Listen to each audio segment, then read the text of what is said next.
আপনার সাথে আমার কিছু কথা আছে। বলেন। একটু ওইদিকে যে কথা বলি। আচ্ছা, কি বলবেন আপনি বলেন। আমি আপনাকে ভালোবাসি। ভালোবাসা? দুটা ফুল দিয়ে ভালোবাসি বললেই হয়ে গেল? ভালোবাসা কি এত সস্তা? একটা মানুষকে চিনি না, জানি না, বুঝি না, ফুল দিলে আমার মানুষটাকে পেয়ে গেলাম? শোনো, ভালোবাসতে একটা লেভেল লাগে, রিলেশনশিপ মেনটেন করার জন্য একটা সাইজ থাকতে হয়। ভালোবাসতে আসছে। হ্যাঁ আমি জানি আমার লেভেল নাই আপনার সাথে রিলেশন করার মতো, কিন্তু আমি আপনাকে সত্যি অনেক ভালোবাসি। আমি আপনাকে সত্যি অনেক ভালোবাসি। এই একটা কথা কয়বার বলা লাগে? আমার তারা আছে এখানে। কি রে, মন খারাপ কেন তোর? কই না তো। আচ্ছা শোন, আমার কাছে একটা সলিউশন আছে। আমরা টিকটক ভিডিও করি, তোর সব মন খারাপ ভালো হয়ে যাবে। আচ্ছা ঠিক আছে, চল।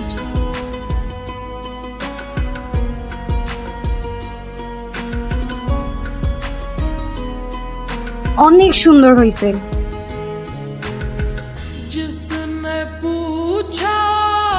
তো লাইট সবই তো তোর জন্য, তুই না বললি কি আমি টিকটক করতাম নাকি? আমার কাছ থেকে না একজন ডিরেক্টর ফেসবুকে নাম্বার নিয়েছে আমার। তুই তো তাহলে অল্প দিনে সেলিব্রিটি। দাঁড়া দাঁড়া, আমার কল আসছে। হ্যালো, আসসালামু আলাইকুম। হ্যাঁ, আমি ডিরেক্টর মিঠু বলছি। জি ভাই। তোমাকে দিয়ে কিছু শর্ট ফিল্ম বানাবো, তুমি কি কষ্ট করে আমার অফিসে আসতে পারবে? ওকে ঠিক আছে ভাই, আপনি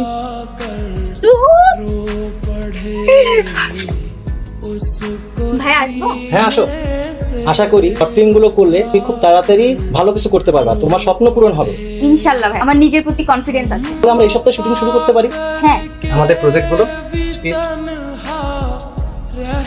কিছু কি করছ তোর এখানে? ভাই ওই যে শর্ট ফিল্ম দেখতেছি। কি শর্ট ফিল্ম? কার শর্ট ফিল্ম? সব আছে না, সব আছে। ভাই সব তো সেলিব্রিটি ভাই। দেখি কি? ফেসবুক অ্যাকাউন্টও ভেরিফাইড, টিকটক অ্যাকাউন্টও ভেরিফাইড। আমি আপনাকে সত্যি অনেক ভালোবাসি। এই একটা কথা কয়বার বলা লাগে?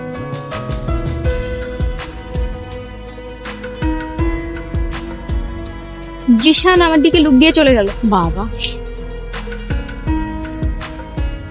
হ্যাঁ আমি জিসা, কালকে কি আমি দেখা করতে পারি? হ্যাঁ দেখা তো করাই যায়। কি হলো, কেন ডেকেছেন? আমি আসলে আপনাকে সরি বলার জন্য রেখেছি। সেদিন আপনার সাথে আমি খুব বাজে ব্যবহার করেছি, তাই ভাবলাম আপনাকে আমার সরি বলা উচিত।